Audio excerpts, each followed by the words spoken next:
Gazette du Togo, une vision sur l'actualité togolaise et sur le monde.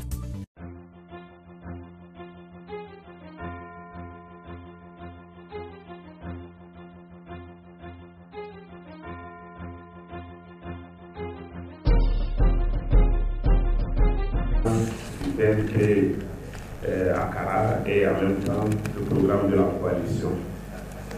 En ce qui concerne la situation de Accra, tout le monde sait pertinemment que le régime place en prenant Mango, Bafilo, Sokodé en otage.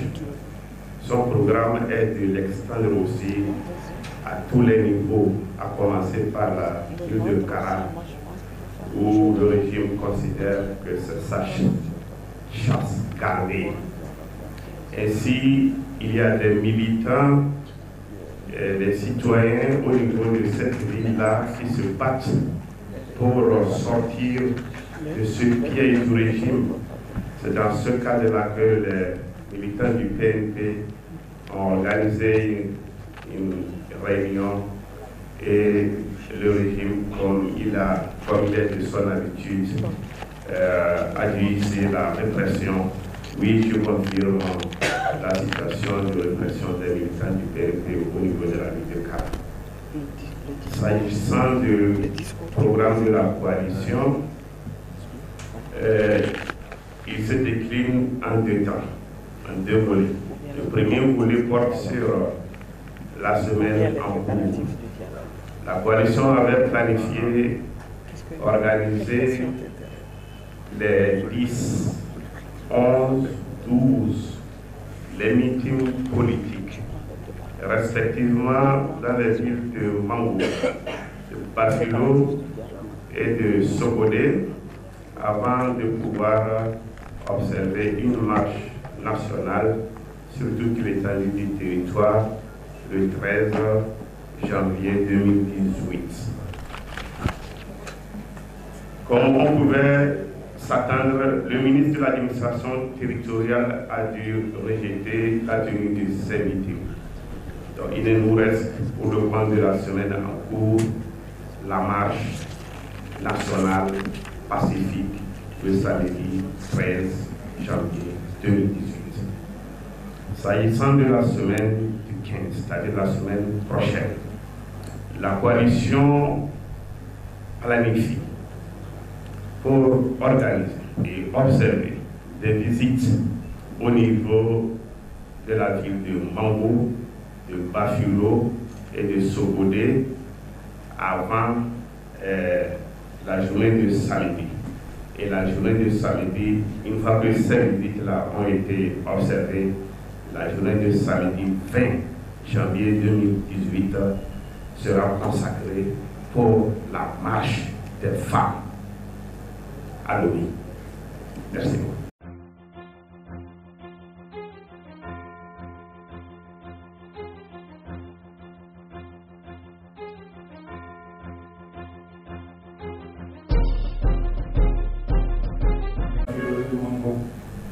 On a rigolé tout à l'heure, mais c'est une question quand même assez grave, ce qu'ils sont en train de faire là. C'est Joachim qui a bien résumé la question. Il demande si en fait leur préoccupation c'est lorsqu'on aura trouvé les armes, c'est à ce moment qu'on nous laissera aller là-bas. En fait, c'est leur langage. La dernière fois, on a encore insisté. Ça a été à juste ils ont dit, lorsqu'ils auront trouvé les armes, ils nous laisseront encore faire des manifestations de foule. Et nous leur avons bien répondu que c'est un chantage. Ils ont dit non, que ce n'est pas un chantage. Et là, ils ont commencé le récit que tout ce qui s'est passé là-bas et qu'on a égorgé des militaires, comme Antoine vous l'a dit, on a fait des destructions d'immeubles. On n'a pas été tendre avec eux. Parce que sur les militaires prétendument tués, ils disent que les enquêtes sont en cours. On leur a demandé comment vous pouvez diligenter des enquêtes et vous voulez amener une affaire en justice quand vous faites disparaître le corps du délit. Parce qu'on a remis les gens pour aller les enterrer, prétendument. Il y a un avocat ici, mais après moi là. On ne peut pas faire des enquêtes sur un sujet voulant juger les gens en faisant disparaître le corps du délit. On leur a dit c'est la même chose qu'ils ont fait dans les incendies des marchés. On n'a pas besoin de cet immeuble-là. Pourquoi sont-ils obligés de les détruire? Et ils gardent les gens en prison depuis 5 ans. Ils vont disparaître le corps du délit, ils savent que le procès n'est plus possible. Et on garde les gens en prison pendant près de 5 ans. Et quand ils parlent de destruction d'immeubles à Sokolé, mais on leur a dit la dernière fois, est-ce que c'est nos militants qui savaient qu'on allait couper l'électricité? L'opposition à la clé de la CNT de Sokolé pour savoir qui va aller détruire, puisque c'est après avoir coupé qu'on a détruit tout ça. On n'est pas souvent très tendre avec eux lorsqu'on va à ces gens et on leur a fait remarquer effectivement que Ford n'a pas été à Sokolé parce qu'ils nous ont dit que en fait c'est notre sécurité. En fait, la phrase qu'ils disent, si nous-mêmes nous osons aller faire des manifestations de foule et avec les armes que les gens ont volées, on vient nous cribler de balles qu'ils ne répondront pas. C'est pour ça que nous agissons avec prudence, parce qu'en le disant comme ça, ces gens ne sont pas loin que lorsque nous serons touchés, ils vont dire que c'est les nôtres qui détiennent des balles.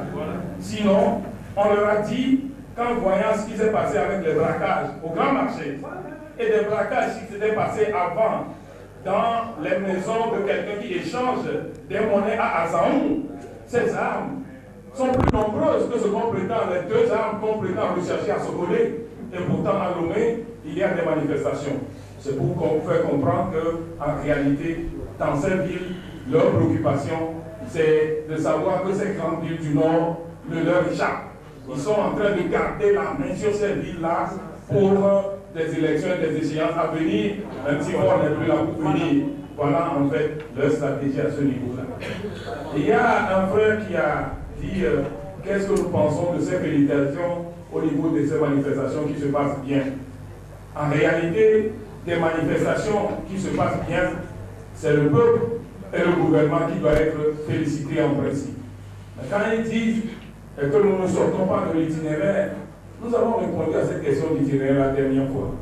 Vous savez, quand nous marchons de point A à un point B, que nous-mêmes, voyant la nuit tomber, on décide à un niveau que quelqu'un dise aux militants qu'on peut se disperser, on n'est pas sorti de l'itinéraire. Ce qu'ils ont fait le jeudi là, mais c'est assez grave. C'est une violation de nos droits tout simplement. On a le droit de se séparer au commissariat central, on a le droit de se séparer à Le Togo, on a le droit de se séparer à Técon et on a le droit de se séparer à Fiaka. Voilà. Et pendant nos manifestations, nous avons souvent des véhicules sonos. Et sur ces véhicules sonos-là, il y a des points comme Trésor et commissariat central où nous nous arrêtons, où on chante l'hymne national, où on galvanise les foules pendant 5 à 10 minutes et ils ne disent rien. Ils ne peuvent pas dire que c'est parce qu'on a parlé à Técon, on a laissé le micro à Jean-Pierre Fabre, de parler 7 minutes à Técon, qu'ils ont le droit de disperser avec une telle violence des manifestations. Donc ça, c'est des arguments qui ne tiennent pas. Et la dernière fois, nous n'avons pas hésité de leur dire que nous demandons d'aller à la place de l'indépendance. Ils font des recommandations d'aller à la plage. Qu'en fait, nous n'avons jamais accepté ces recommandations, puisqu'ils disent que nous avons été d'accord. En fait, nous n'avons jamais accepté ces recommandations. C'est pour éviter la déflagration de la situation que nous allons jusque-là.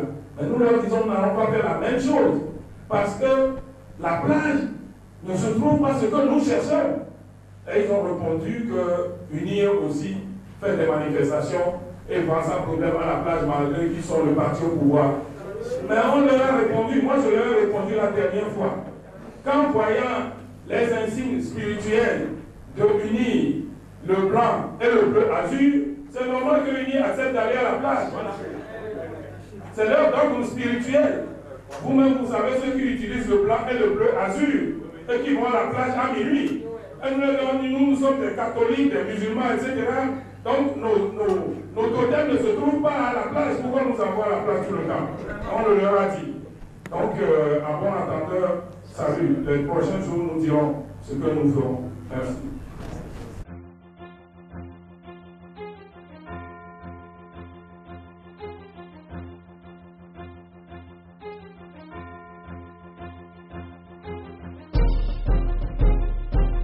Merci.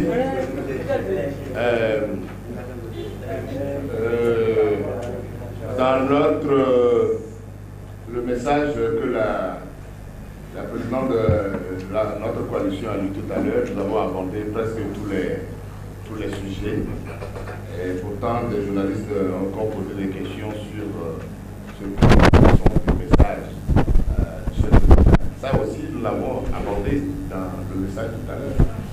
Nous l'avons dit clairement que le chef de l'État, nous, en l'écoutant la dernière fois, nous avons eu la conviction qu'en réalité, il ne s'adresse pas au peuple togolais.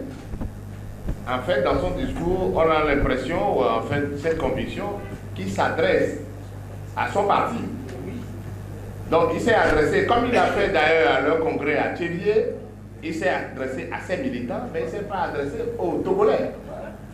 Si un chef d'État qui en réalité doit être au-dessus de la mêlée doit s'adresser à la nation togolaise, il s'adresse à ceux qui sont ses militants et à ceux qui le contestent.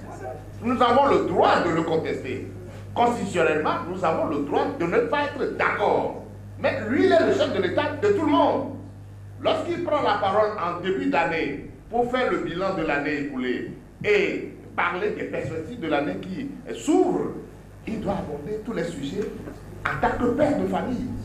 Mais lorsqu'il a l'impression de laisser certains sur le carreau en ne pensant qu'à ceux qui sont avec lui, alors à ce moment-là, il n'est plus le chef de l'État. En réalité, c'est ça.